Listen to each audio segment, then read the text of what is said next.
sama dengan F dibagi dengan A. Nilai tekanan itu berbanding lurus dengan gaya. Semakin besar gaya, semakin besar tekanan. Jadi, kalau hidup kita mau tidak ada tekanan, jangan banyak gaya. Gitu ya anak-anak ibu. Nah, itu intermezzo aja. Nah, karena kita mau cari F, kita ubah. F sama dengan, berarti tekanan dikali dengan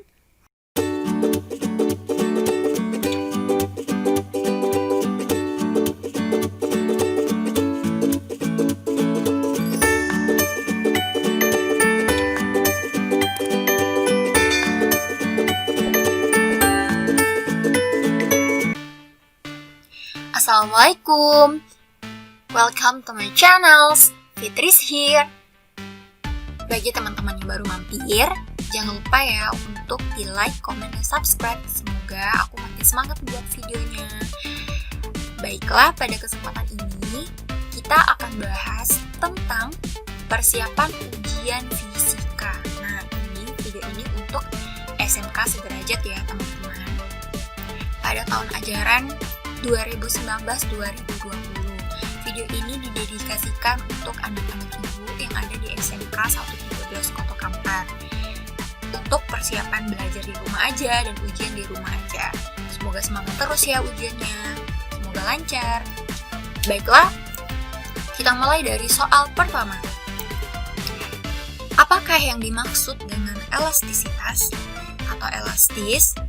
Jadi pertanyaan pertamanya adalah tentang elastis. Elastis itu simpelnya adalah sifat sebuah benda yang berubah bentuk ketika mendapat gaya luar dan kembali ke bentuk awal setelah gaya tersebut dilepaskan. Nah, jadi elastis ini seperti pegas. Jadi kalau pegas itu kan kalau kita tarik, nah tarikan itu adalah gaya luar. Nah, gaya luar ini ketika kita tidak lagi berikan, maka si pegas akan kembali ke bentuk semula. Mudah ya. Jadi apa itu elastis? Berarti sifat sebuah benda yang berubah bentuk ketika mendapat gaya luar, namun kembali lagi ke bentuk awal setelah gaya tersebut dilepaskan. Oke, kita lanjut. Soal kedua. Dua buah pegas dengan masing-masing konstanta 4K. Jadi ada dua pegas yang konstantanya 4K. Disusun secara paralel. Tentukan konstanta pegas pengganti untuk susunan tersebut. Oke, susunan paralel itu adalah susunan yang sejajar. Persamaan yang memenuhi untuk menyelesaikan persamaan ini atau untuk menyelesaikan susunan pegas paralel adalah, nah ketika pegas itu paralel, kita tinggal jumlahkan konstanta penggantinya saja. Nah, jadi jumlahin saja. Ini adalah rumusnya, langsung. Berarti K paralel itu sama dengan K1 ditambah K2 karena di sini kita ada pegas 2 buah yang nilainya adalah 4K. Jadi langsung masukkan K1-nya 4K, K2-nya juga 4K. 4K tambah 4K sama dengan 8K. Mudah ya. Jadi konstanta pegas pengganti untuk susunan paralel soal ini adalah 8K. Paham kan? Soal ketiga. Sebuah pegas, masih tentang pegas, sebuah pegas dengan konstanta 18 Newton per cm mendapatkan gaya sebesar 39 Newton akan mengalami perubahan panjang sebesar. Nah, ini tentang perubahan panjang pegas. Kita catat dulu diketahuinya, berarti K sama dengan 18 Newton per cm konstantanya. F ini adalah gaya sama dengan 36 Newton. Yang ditanya adalah perubahan panjang atau delta L. Delta L adalah perubahan panjang. F sama dengan K delta L. Nah, artinya perubahan kita bisa ubah persamaan ini menjadi delta L sama dengan F dibagi dengan K. Perubahan panjang pegas itu akan berbanding lurus dengan gaya yang kita berikan dan berbanding terbalik dengan konstanta pegasnya. Langsung kita masukkan nilainya. Delta L sama dengan F kita tadi adalah 36, kemudian K kita adalah 18. 36 dibagi 18 sama dengan 2. Satuannya adalah karena ini dalam senti, karena ini dalam centimeter, maka ini kita juga dalam sentimeter. Nah, jadi perubahan panjang pada pegas tersebut adalah sebesar 2 cm. Mudah kan? Lanjut. Regangan suatu benda yang memiliki panjang 12 cm dan pertambahan panjang 0,24 cm karena mendapatkan gaya tertentu adalah. Jadi regangan. Baik, kita catat dulu yang diketahui. Panjangnya tadi adalah 12. Perubahan panjangnya adalah 0,24. Satuannya sama-sama cm. Gak apa-apa kalau sama satuannya tidak kita konversikan. Ditanya adalah E atau regangan. Jadi regangan simbolnya adalah E kecil.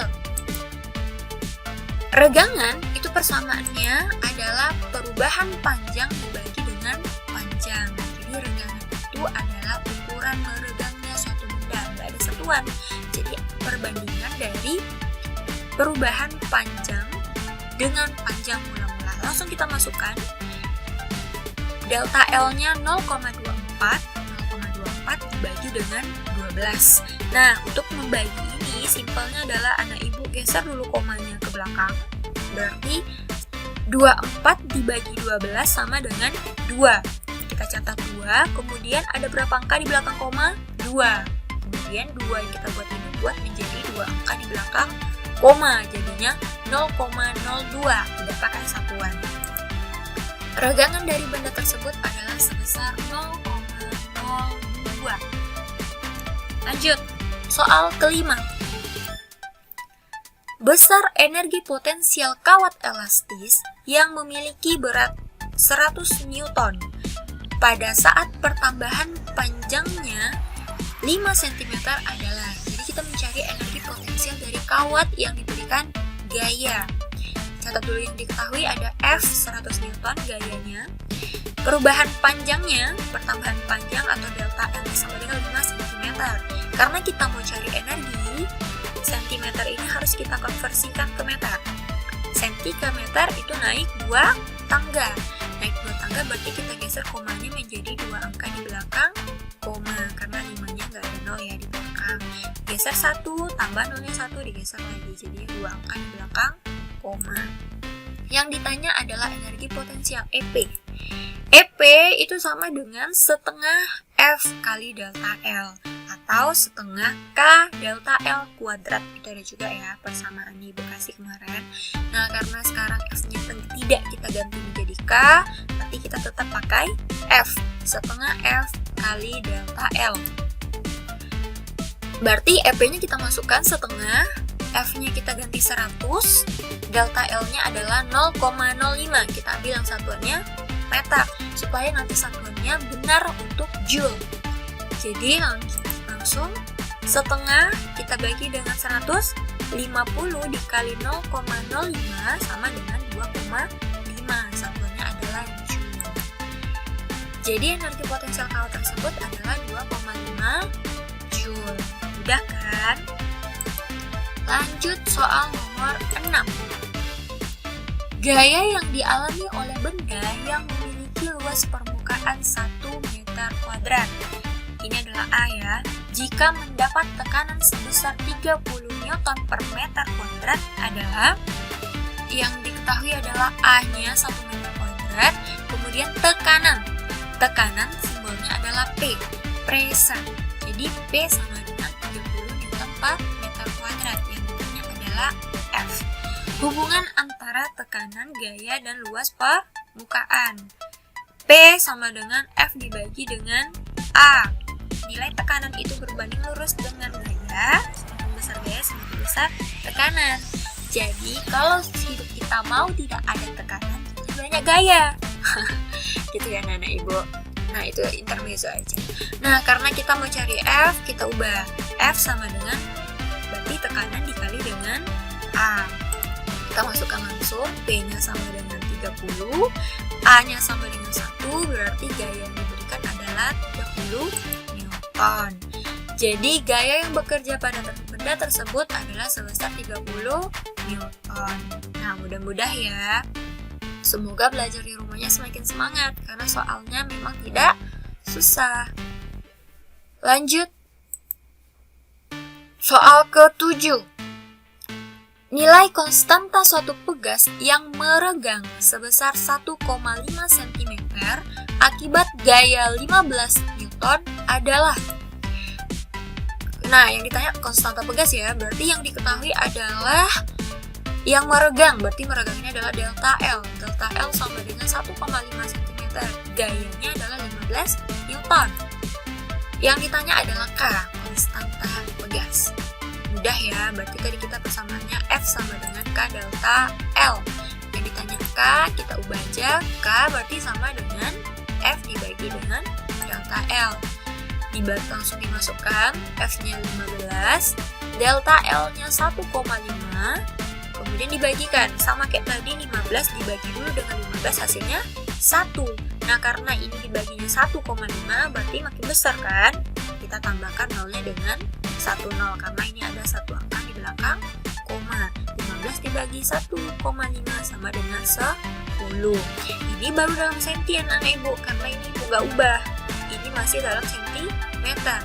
Ketika kita konversikan dia menjadi meter, maka jadinya 10 Newton per senti. Kita bagi lagi dengan 100.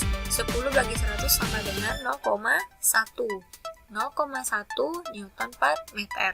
Boleh jawabannya 10 Newton per senti, juga boleh 0,1 Newton per meter. Asal satuannya benar. Jadi nilai konstanta pegas tersebut adalah 0,1 Newton per meter. Soal ke-8. Nilai modulus Young dari suatu kawat yang memiliki tegangan sebesar 50 Newton per meter kuadrat dan regangan 0,01 adalah. Berarti yang diketahui adalah ini tegangan. Tegangan ini simbolnya tau. Nah, ini dibaca dengan tau. Sama dengan 50 Newton per meter kuadrat. Regangannya 0,01, tidak ada ya satuannya. E sama dengan 0,01. Yang ditanya adalah modulus Young. Modulus Young itu kita simbolkan dengan E besar. Modulus Young adalah ukuran elastisitas. Makanya ada ini disimbolkan dengan E besar. E besar itu atau modulus Young itu sama dengan tegangan dibagi dengan regangan. Langsung kita masukkan nilainya. Tegangannya 50, regangannya 0,01, dibagi ya, 50 dibagi 0,01, 50 dibagi 1, 50, ditambah nolnya 2 angka di belakang, koma, berarti tambah 2 lagi, jadinya 5.000. Jadi modulus Young kawat tersebut adalah sebesar 5.000 Newton per meter kuadrat. Masih semangat? Lanjut. Soal ke-9. Mudah. Fluida adalah. Jadi kita bahas tentang fluida. Masih ingat penjelasan ibu di kelas? Oke, langsung kasih aja jawabannya. Fluida adalah zat yang dapat mengalir. Apa aja itu fluida? Yang tergolong fluida adalah zat cair dan gas. Sedangkan zat padat tidak, karena zat padat tidak bisa mengalir. Oke, udah kan? Reminder lagi, kalau misalkan fluida itu adalah zat yang dapat mengalir, yaitu gas dan zat cair. Lanjut. Pada fluida dengan massa jenis yang sama, tekanan hidrostatis suatu benda bergantung pada. Oke, sekarang kita pindah ke tekanan hidrostatis. Masih ingat? Tekanan hidrostatis suatu fluida dipengaruhi oleh massa jenis fluida, yaitu ρ-nya. Jadi semakin kental fluida, maka semakin besar dia tekanan hidrostatisnya. Kemudian percepatan gravitasi bumi atau G. Lanjut, ketinggian. Jadi pada fluida dengan massa jenis sama, berarti massa jenisnya sama dong. Nah, kalau kita gambarkan kayak gini ya. Misalkan ada nih wadah nih berisi penuh dengan cairan, dengan fluida. Kemudian H-nya, jadi kita mau tahu nih tekanan pada titik ini. Jika ini adalah H, jadi H-nya ingat ya yang dijelaskan di kelas, H-nya kita ukur dari atas, bukan dari bawah. Jadi menghitung H dari atas ini adalah H, karena di sini titiknya. maka tekanan pada titik ini itu sama dengan Rho dikali G dikali H, hanya dari atas. Berarti kalau Rho-nya sama, yang bergantung pada tekanan hidrostatis adalah ketinggian. Jadi jawabannya adalah ketinggian. Pada fluida dengan massa jenis yang sama, tekanan hidrostatis suatu benda bergantung pada ketinggian. Karena nilai persifat gravitasi bumi itu pada umumnya dengan ketinggian yang tidak terlalu signifikan bernilai sama. Mudah kan? Ini teori untuk mengingatkan anak-ibu lagi tentang fluida statis. Soal ke-11. Seekor ikan yang berada pada ketinggian 15 cm dari permukaan kolam akan merasakan tekanan hidrostatis sebesar. Oke, kita keep. Berarti yang diketahuinya H sama dengan 15 cm. Karena ada pernyataan ini. Dari permukaan kolam. Nah, jadi permukaan itu artinya dari atas. Seperti yang Ibu jelaskan tadi. Hitungnya dari atas. Satuannya harus dalam SI. Senti kita ubah menjadi meter. Berarti dibagi dengan 100. 15 bagi 100 sama dengan 0,15. Lanjut, kita tahu bahwa kalau kita pakai air, ini ada air nggak dibilang? Oh, nggak ada ya dibilang. Berarti kita anggap aja ikan itu ada di air ya, air biasa. Rho air sama dengan 1000 kg per meter kubik. Ini diketahui. Jadi kalau ada ibu buat soal lagi, biasanya ibu ini kasih G-nya sama dengan 10 meter per second kuadrat. Yang ditanya adalah pH atau tekanan hidrostatis. Lanjut kita pakai persamaan yang tadi. pH sama dengan Rho dikali G dikali H. Langsung masukkan nilainya, Rho-nya 1000, G-nya 10, H-nya sama dengan 0,15. Jadinya berapa nih? Kaliin aja. Jadinya 1500 Pascal. Jadi satuan tekanan adalah Pascal. Jadi tekanan hidrostatis yang dirasakan ikan tersebut adalah sebesar 1500 Pascal. Lanjut soal ke-12. Contoh aplikasi dari hukum Pascal pada kehidupan sehari-hari adalah, kita beralih tadi hukum hidrostatis, sekarang hukum Pascal. Masih ingat? Hukum Pascal adalah tekanan yang diberikan pada zat cair atau gas, karena fluida itu tadi zat cair dan gas, dalam ruang tertutup akan diteruskan ke segala arah dengan sama besar dan sama rata.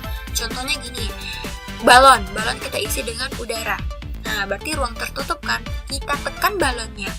Nah, balon itu bakal mengembul kan ke bagian yang kita tekan. Itu artinya diteruskan ke segala arah. Kalau misalkan balon itu kita bocorkan, udaranya langsung rembes semuanya mengarah ke satu lubang tersebut. Nah, besarnya sama besar dan sama rata, artinya sama.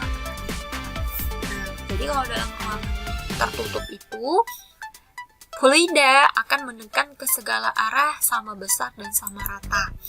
Jadi ini kalau misalnya ini adalah ruang tertutup, anggap ini adalah suatu piston. Biasanya orang contohnya, ini ruang tertutup ya, ini ditutup, ini berisi dengan fluida, anggap air. Ini A1, luas permukaan 1, ini A2, luas permukaan 2, jadi beda. Untuk tahu tentang tekanan yang mengarah ke segala arah. Jika kita berikan gaya sebesar F1 kepada A1, maka ini bakal ditekannya terus ke segala arah. Nah, di A2 akan terasa F2. Jadi kita tekan di sini yang terangkat. Nah, jadi persamaannya adalah F1 dibandingkan A1 ini akan sama besar dengan F2 dibandingkan dengan A2. Perbandingannya akan sama besar. Itulah hukum Pascal. Contohnya di mana, Bu? Dongkrak hidrolik. Jadi biasanya dongkrak hidrolik kan kita mau ngangkat mobil. Besar kan mobil? Nah, di sini tuh kan pengangkutnya kecil. Jadi sini wadahnya kecil supaya nanti ketika kita dorong di sini kecil gaya yang kita berikan, di sini terangkatnya besar, bisa ngangkat si mobil. Dongkrak hidrolik atau suntikan. Jadi suntikan itu juga contoh dari penerapan hukum Pascal. Udah kan? Lanjut. Dongkrak hidrolik memiliki luas permukaan kecilnya 400 cm2 dan luas permukaan besarnya adalah 8000 cm2. Jika pada permukaan kecil diberi gaya 30 N Newton, maka berat maksimum yang dapat diangkat oleh dongkrak hidrolik tersebut adalah, jadi tadi contohnya dongkrak hidrolik, langsung kita masukkan datanya. A1, jadi misalkan permukaan kecil kita adalah A1. A1 sama dengan 400 cm. Berarti yang besar A2 sama dengan 8000 cm kuadrat. Karena ini adalah gaya yang diberikan pada permukaan kecil, berarti di sini adalah F1. F1 adalah 30 Newton. Berarti yang ditanya adalah F2. Gaya pada permukaan yang besar atau gaya maksimum yang bisa diangkat. Berarti kita dorong dengan F1, nanti F2 ini ngangkat ke atas. Nah, ini persamaannya kita keep. Jadi kita langsung masukkan nilainya. F1 sama dengan 30, A1 sama dengan 400, F2 yang ditanya, A2 sama dengan 8000. Nah, Ibu nggak dikonversikan cm ke meter, Bu, karena udah sama nggak apa-apa, nggak usah, karena ini adalah bentuk persamaan perbandingan. Jadi asal sama satuannya. Di sini A1-nya cm kuadrat, A2-nya juga cm kuadrat, nah itu boleh. Kalau satunya meter kuadrat, nah yang satunya juga harus kita ganti jadi meter kuadrat. Jika persamaan kita adalah bentuk dari perbandingan, maka boleh. Jika satuannya tidak dikonversi, asalkan satuannya sama.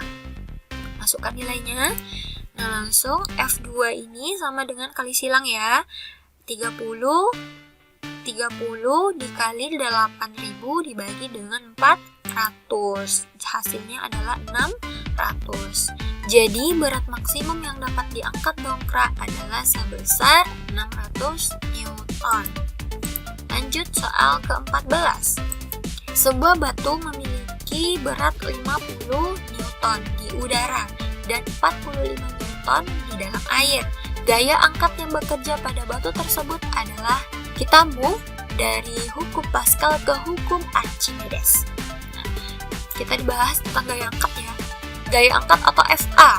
F angkat adalah gaya yang dirasakan oleh suatu benda ketika berada di dalam fluida. Besarnya bernilai FA itu kalau kita dikasih data tentang ini, berat di udara, WU-nya adalah berat di udara dikurangkan dengan WF, berat di dalam fluida. Jadi gini, aplikasinya tuh gini. Ketika kita berada di dalam air, kita merasa seolah-olah lebih ringan kan? Atau ketika kita mengangkat batu di udara beratnya misalkan 50 Newton.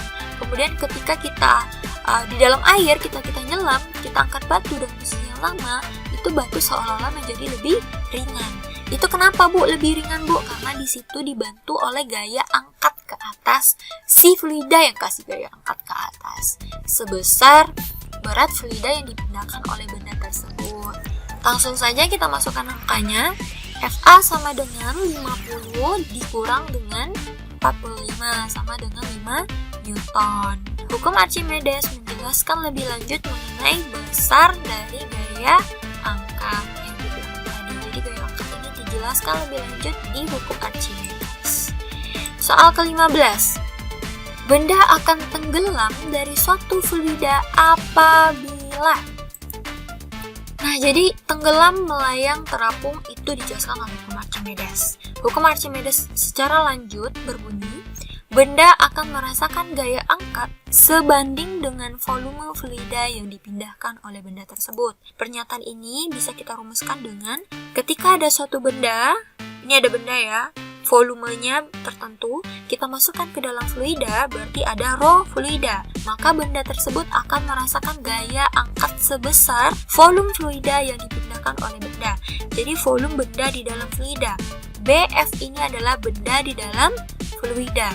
Jadi FA sama dengan rho fluida dikali dengan gravitasi bumi dikali dengan volume benda di dalam fluida.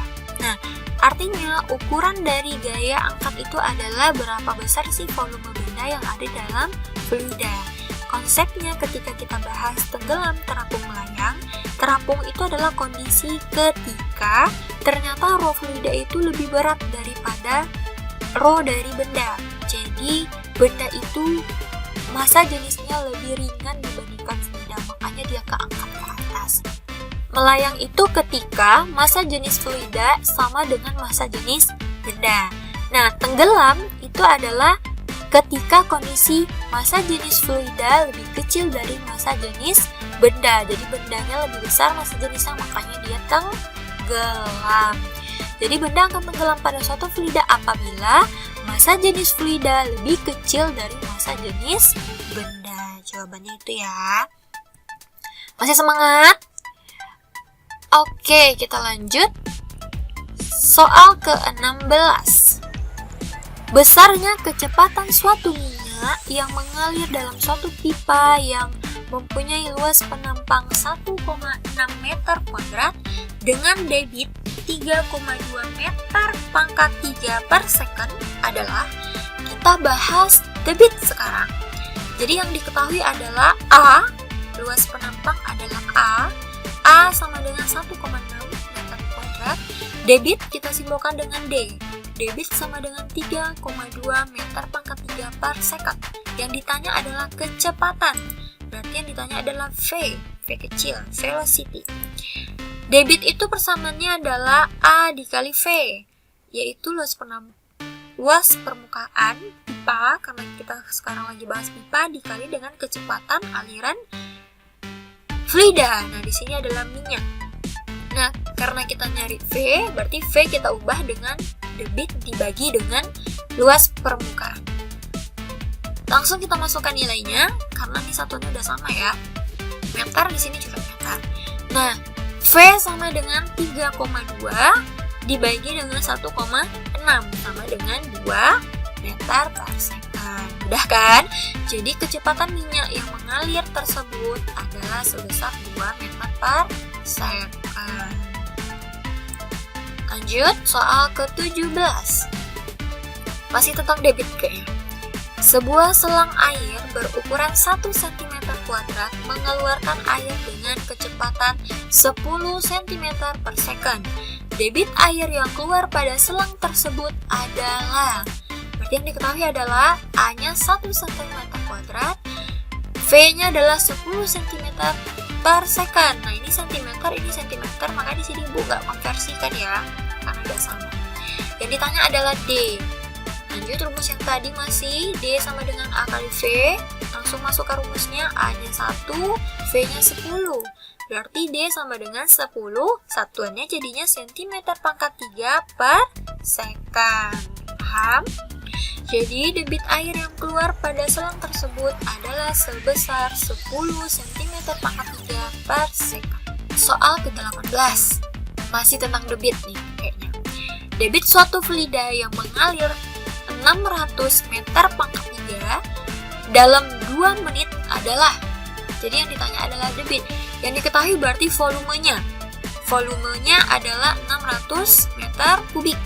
Kemudian waktunya adalah 2 menit. 2 menit sama dengan 120 second. 2 dikali 60 sama dengan 120. Karena 1 menit sama dengan 60 detik atau second. Yang ditanya adalah debit. Jadi persamaan lain dari debit itu juga sama dengan volume dibagi dengan waktu. Nah, jadi kita masukkan nilainya, volumenya 600, waktunya adalah 120, 600 dibagi 120 sama dengan 5, satuannya adalah meter kubik per second. Jadi debit fluida tersebut adalah sebesar 5 meter kubik per second. Nah, segitu dulu mungkin yang kita bahas ya. Ini udah bahasannya lain nih tentang suhu. Nah, jadi anak-anak ibu semangat terus ujiannya. Kita sambung di video selanjutnya. Bye-bye!